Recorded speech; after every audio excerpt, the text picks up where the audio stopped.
Assalaamu calaykum kusoo dhawaada channelka muuqaalkeena maanta waxaan ku qaadanaynaa sida Gmail-ka lagu keedsado nambarada ku save gareysan ama contacts numberskaaga. Daawasho wanaagsan.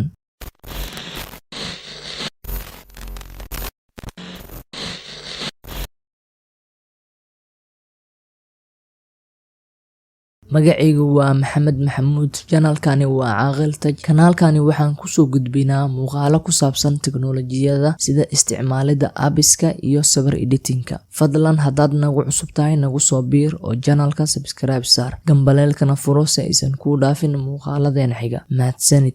Waxaa mar walba naga lumo numberska inoo save gareysan iyadoo ugu wacan tahay dhacdooyinka qaar sida in uu taleefanka ka lumo ama in uu ka halaabo. Markaasi kadib waxaa weynaa asxaab badan oo aad nagu qaali ah numberskooda. Marka si ay sidaasi oo kale kugu dhicin mar labaad, waxaan ku barayaa hadda sida aad ugu keedsan lahayd nambarada ku save gareysan Gmail-kaaga.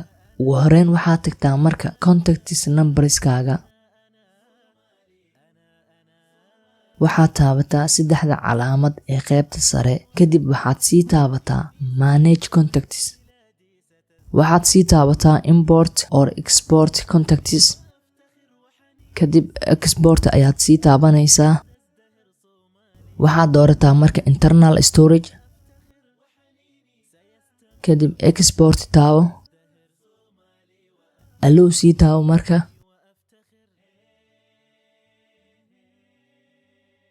kadib okay taabo.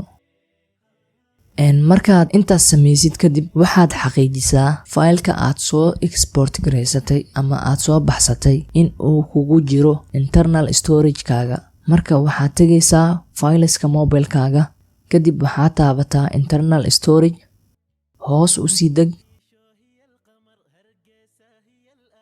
waad aragtaan faylka aan soo baxsanay. marka hadda waxaa nagala rabaa in aan faylkaasi aan ku keedsano Gmail-keena. marka waxaad tagtaa marka browserka aad isticmaashid. aniga hadda waxaan isticmaalayaa Chrome. kadib waxaad ku qortaa google.com.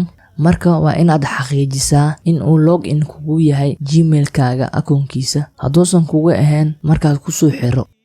kadib waxaad taabataa Google Apps ama calaamadda loogada ka soo horeyso. kadib waxaad ka doorataa contacts. markaas kadib waxaad taabanaysaa marka import contacts. waxaad sii taabataa marka select file. kadib waxaad doorataa file. marka uu halkani ku keeno waxaad taabataa saddexda calaamad ee kor ku taala. kadib waxaad taabataa show internal storage. intaasi kadib handale waxaad tagtaa menu-ga.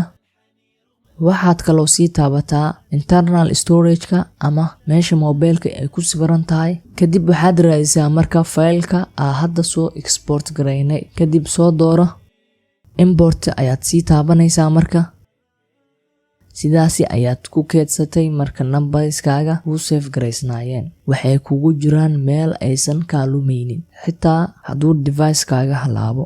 waxa kaliya lagaaga baahan yahay waa in aad xifdisnaataa Gmail-kaaga ama aad xasuusnaataa. muuqaalkeena maanta intaasi ayuu noogu egyahay. wassalaamu calaykum waraxmatullaahi wabarakaatuh.